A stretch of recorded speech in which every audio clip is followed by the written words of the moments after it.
People, Deluded, I'm back again. Thank you very much for tuning back in. Good morning, and I hope you're all doing well and safe. The light behind you almost dropped. I can't lie, people, it's boiling in London right now. I think it's the hottest day of the year, but it is what it is. And this, to be fair, it is quite a tight fit because I'm getting a bit fat and it is sticking to me and I'm sweating, people. But videos have to make. Now, obviously, later we'll be playing Southampton, but now there's a couple of things I'd like to speak about. The first being, you know, two players are leaving Arsenal. One plays in the under-23s, one plays in Arsenal's women's teams. Firstly, Danielle Carter, she's leaving Arsenal after around 11 years. I think she's been here 11 years or so. Part of the furniture, won trophies here, played for the club, scored goals, been a very good player for our ladies side. So it don't matter if you're man, woman, teenager, child, whatever. We're all one big family, and although at least at this moment in time I don't know what she's doing in her career, she might step away from football, she might want a new adventure at another club, you know, I don't know, she might want to try another career, I don't know what she's got planned. Admittedly, I'm not watching the women's game as much as we all should if we want to push it and get it to better places, but you know, considering, look, the facts are there. 11 years, 184 appearances, 5 Conte Cups, 4 FA Cups, 3 league titles. It's crazy, people. She's won the FA Premier League title as well, and also remember she's had some serious injuries, people, and came back from it. So she's a strong individual, man. So it's a shame that she's going to leave. It's a shame that, you know, once a Gooner, always a Gooner, but she's not going to be there. And, you know, all I can do is say congratulations and best of luck for your next venture, and thank you very much for your contribution to Arsenal. Moving away from that, and Nathan Tormey literally has just announced on his Twitter that he's been offered a 3-year deal at Arsenal, but he feels it's time to move on. And no disrespect to him, but you know, that's probably the best option. He's probably not going to get, I know he's trained with the first team and I actually think he's had a decent season at the under-23 side, but breaking through ahead of the wide talent we've got is probably not going to happen. And he's of the age now where he needs to go and try and play first team football, play for a team where there's a clear pathway for him as an individual, which isn't the case at Arsenal. And you know, it's a touchy time, because when you look at, you know, him, you look at Medley, you look at Matt Smith, Olayinka, Ballard, these sort of, even Balogun to a degree. It's now a time where, you know, 23s football, you've been experienced enough to it. You know, it's time to experience first team football. It's time to go out on loan. It's time to do other things. And this is the first real steps these lot are making. So yeah, man, congratulations to Nathan, and like I just echoed with Danielle, thank you for your contribution at Arsenal. I mean, he's chipped in with a couple of goals this season and last. He's done well. Obviously, we all saw Burton go to Zagreb. My man wants to leave. You know, Jordan McNeff and players like that potentially leave as well.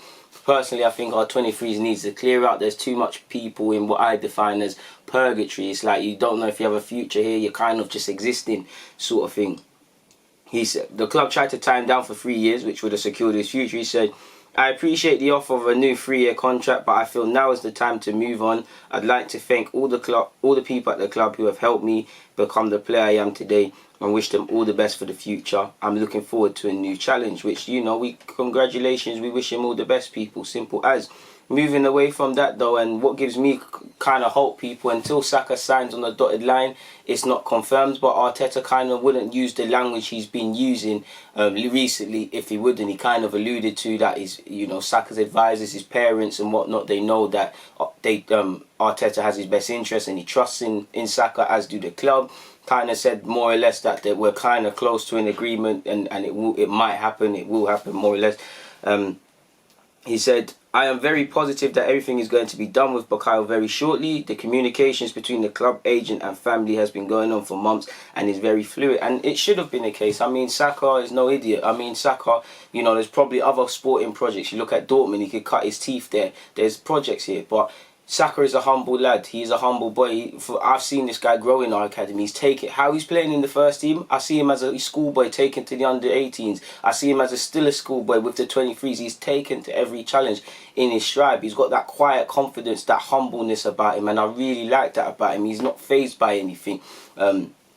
But, you know, rightly so, him and his advisors and whatnot should take a while because, you know, let's be honest, business is business. Like I said in a previous vid, for Arsenal, we need to get him tied to a 4 or 5 year deal, 4 with an option of a 5th, people, to protect him because he's going to keep developing as a player. He's obviously going to, there's more eyes on him and things, and it helps us. If I'm Bukayo, I'm only trying to sign a 3-year deal purely because the new contract will come anyways. But if you sign a 3-year, you know, within the next 18 months, and he keeps up his progress, they've got to renew his deal, sort of thing. They've got to do it again. Do you get it? I'd be trying to do that. And obviously, the deal has to be right, crucially. Clearly, Saka is confident being at Arsenal. You know, very few players are 17, 18, playing in the Premier League week in, week out, and playing consistently. He's not playing no little 10 minutes and stuff like that. He's playing significant game time and proving if you're good enough, you're old enough. So he understands the opportunity he has. But naturally, you know, they probably want to, if they don't know already, how he fits in the short, medium and long term, the long-term plans for the club. Finances as well is a big thing, people. To quality of the contract, his advisors should be doing that. You know, I am hopeful we come to an agreement. I am more hopeful on Saka than Aubameyang, as I have said. But at the end of the day, until these guys sign the deal and they've got the picture with Arteta, with the pen and things like that, I'm left-handed.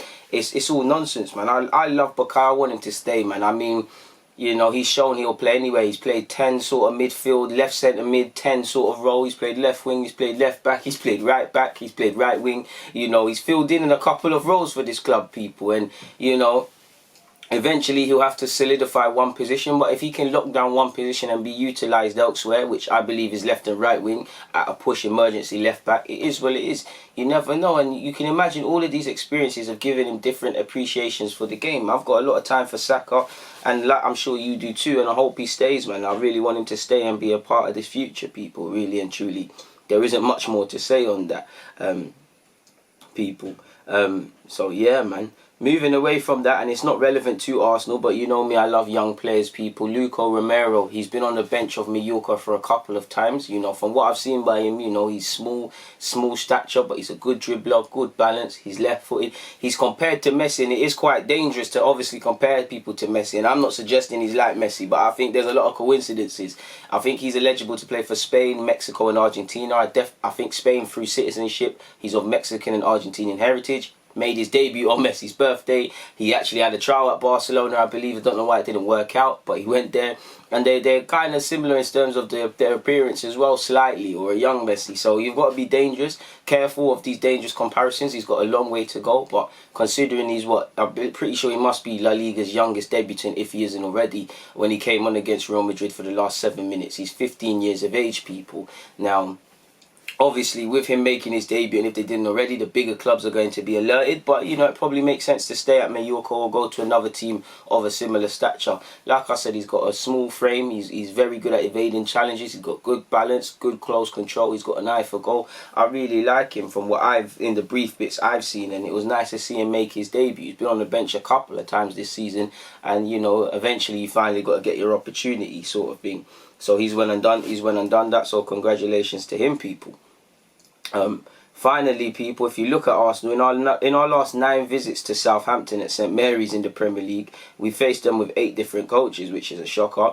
We've won just one of our last 8 visits to St Mary's in the Premier League, losing 3, drawing 4, and obviously only winning 1, which is scary. And if I'm the players, I'd be embarrassed by that, and you want to go and put that right. Moving away from that though, people, compared to this stage last season, after 30 games, you know, we've got 9 fewer wins, 7 more draws, 2 more defeats, 22 goals fewer scored, 2 more goals conceded, 20 fewer points, expected goals down by 12, expected goals conceded is up by 4. Our shot conversion rate is down by 4%. We've had 40 fewer attempts and 3 more red cards. So on top of the obvious with Arsenal, there's a lot wrong with this football club. Or at least how we're, you know, off the field is one thing, but on the field you can see how what we're doing off the field affects it. What we do on the field affects what we do off it. Because, you know, we're no longer marketable. We've got no Champions League. That kind of hurts our ability to attract certain players. We've still been able to do it. You know, it works hand in hand. That's how what we've done on the field affects it off it. You know, the lack of recruitment, the lack of foresight, the lack of nailing down contracts and addressing areas off the field affects obviously the playing staff that Emre, Arteta, Lombard, whoever have had to manage. So, you know, we need to fix up in that regards. But for now, it's always a pleasure. People, Deluded, I'm out. Thank you for watching and rocking as usual.